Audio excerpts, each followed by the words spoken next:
Hi friend, आइए आज सीखते हैं इलेक्ट्रिक केतली के अंदर क्या क्या चीज़ें होती हैं और उसका कनेक्शन कैसे होता है और इलेक्ट्रिक केतली कैसे काम करता है। इन तीनों चीज़ों को इस वीडियो में हम लोग देखेंगे और सीखेंगे। यदि चैनल पर आप नए हैं तो चैनल को सब्सक्राइब ज़रूर करें और वीडियो में अंत तक बने रहें।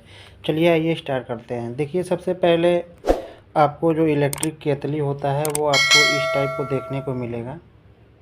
इस टाइप में आपको इलेक्ट्रिक केतली देखने को मिलता है। इसके नीचे का ये बेसमेंट होता है जिसको आप स्विच बोर्ड में कनेक्ट करके और इसमें पानी को क्या करते हैं, आप गर्म करते हैं।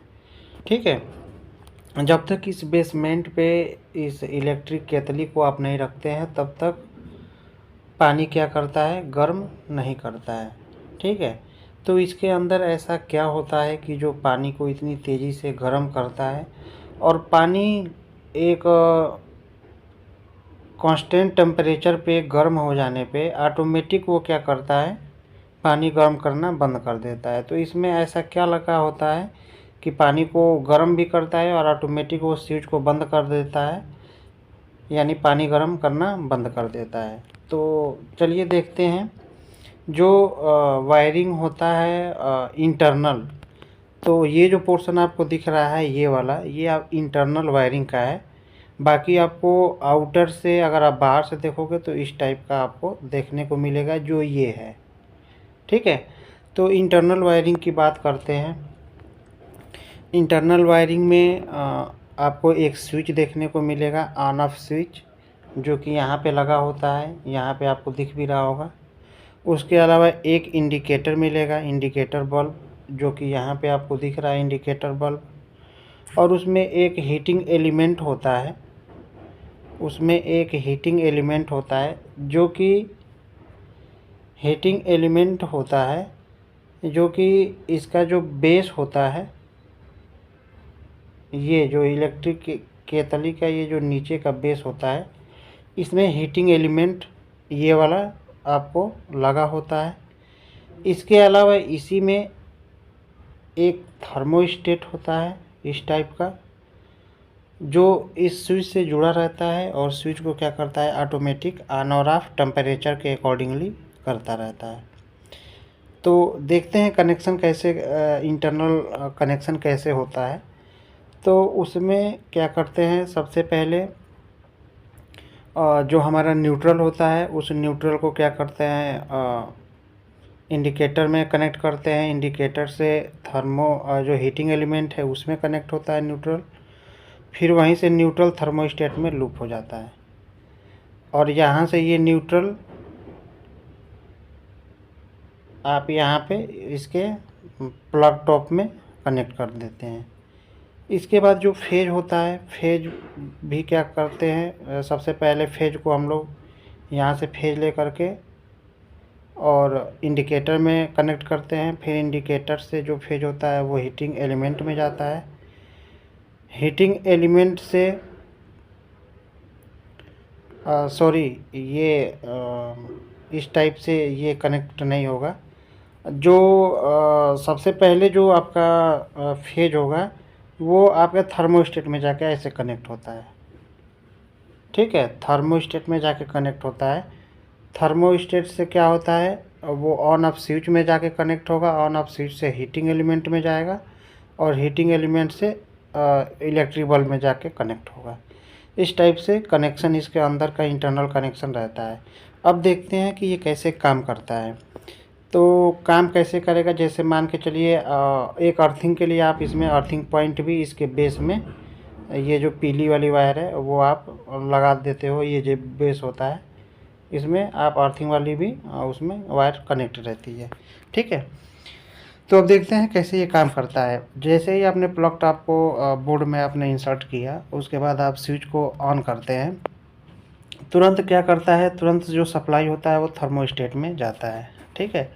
तो थर्मोस्टेट में जैसे ही सप्लाई जाता है तो थर्मोस्टेट क्या करता है, तुरंत जो इसके अंदर जो भी आप लिक्विड आप डाले हुए हो, मान के चलो आप पानी डाले हो या कुछ भी डाले हो, उसका जो टेम्परेचर रहता है वो सब क्या रहता है, बहुत ही कम रहता है। यानी उसका तापमान जो होता है वो बहुत कम होता है। तो ये थर्मोस्टेट क्या करता है, उस टेम्परेचर को सेंस करके तुरंत क्या करता है, ये जो ऑटोमेटिक ऑन ऑफ स्विच होता है इसको यहाँ से ऑन कर देता है। जैसे ही ऑन करता है वैसे ही ये हीटिंग एलिमेंट क्या होता है, तुरंत गर्म होने लगता है। तुरंत हीटिंग एलिमेंट गर्म होने लगता है और हीटिंग एलिमेंट से जुड़ा ये जो इंडिकेटर होता है यहाँ पे आपको वो जलने लगता है। आप देखेंगे जब भी आप स्विच को ऑन करेंगे तुरंत क्या करेगा, ये लाल बत्ती जल जाएगी। लाल बत्ती जल जाएगी इसका मतलब क्या है, थर्मोस्टेट तुरंत सेंस किया, तुरंत ऑन जो ऑन वाला स्विच है वो क्या करेगा, ऑन हो जाएगा। अगर आप उसको आप ऑन करोगे, ठीक है, तो यहाँ से तुरंत हीटिंग एलिमेंट हीट होने लगेगा और ये लाइट जलने लगेगी। ठीक है, जैसे जैसे उसका टेम्परेचर, थर्मोस्टेट का जो टेम्परेचर है, मान के चलिए अगर 60 डिग्री या 70 डिग्री या मान के चलिए 100 डिग्री, 100 डिग्री जो भी उसमें टेम्परेचर उसकी सेटिंग रहती है, सेंसिंग टेम्परेचर। मान के चलिए उसमें पानी पूरा बॉयल होने लगता है, तो मान के चलते हैं हम 100 डिग्री क्या होता है उसका टेम्परेचर सेट रहता है। तो जैसे ही पानी का टेम्परेचर 100 पे होता है वैसे ही ये थर्मोस्टेट क्या करता है, तुरंत सप्लाई को क्या करता है, ब्रेक कर देता है। यानी जो ये ऑटो स्विच है वो ऑटोमेटिक क्या करेगा, बंद हो जाएगा और आपको एक खुट की आवाज़ आएगी। खुट की आवाज़ का मतलब क्या है, ये जो थर्मोस्टेट है वो सप्लाई को क्या कर देगा, यहाँ से कट कर देगा। तो आपका ये जो इंडिकेटर जल रहा है वो क्या हो जाएगा, तुरंत बंद हो जाएगा। फिर अगर वो टेम्परेचर आप मान के चलो आपने 5 मिनट वैसे ही छोड़ दिया, फिर वो टेम्परेचर उसका डाउन होगा, तो फिर क्या करेगा, ऑटोमेटिक ये जो थर्मोस्टेट है फिर यहाँ से सप्लाई ऑन कर देगा और फिर आपका पानी इसमें क्या होगा, गर्म होना स्टार्ट हो जाएगा। तो ये है पूरा प्रोसेस इलेक्ट्रिक केतली का, कि इसके अंदर की इंटरनल वायरिंग कैसे होती है और ये कैसे काम करता है, इसमें पानी कैसे गर्म होता है, कैसे ये इसका स्विच ऑटोमेटिक ऑफ हो जाता है। ये सारी चीज़ें आपको उम्मीद करते हैं समझ में आ गई होगी। इसमें जो फॉल्ट आता है, फॉल्ट के बारे में भी डिस्कस कर लेते हैं। इसमें जो फॉल्ट आता है वो हीटिंग एलिमेंट का आता है। हीटिंग एलिमेंट या तो जल जाता है तो पानी गर्म नहीं होती है, या थर्मोस्टेट क्या हो जाता है, ख़राब हो जाता है। तो थर्मोस्टेट जब ख़राब हो जाएगा तो वो टेम्परेचर को सेंस करना बंद कर देगा। जब तक टेम्परेचर सेंस नहीं करेगा तब तक सप्लाई को यहाँ से पास नहीं करेगा। और तीसरा जो फॉल्ट होता है वो स्विच में होता है। अगर स्विच भी आपका जल जाएगा तो यहाँ से ये सप्लाई पास नहीं करता है, जिससे आपका केतली काम नहीं करता है। तो ये 3 कॉमन फॉल्ट इसमें आते हैं जिसको आप आसानी से रिपेयर कर सकते हैं। तो उम्मीद करते हैं ये वीडियो आपको काफ़ी पसंद आया होगा। वीडियो अगर पसंद आया है तो हमारे चैनल को सब्सक्राइब ज़रूर करें, वीडियो को लाइक करें और अधिक से अधिक अपने दोस्तों के साथ शेयर करें। धन्यवाद, मिलते हैं नेक्स्ट वीडियो में।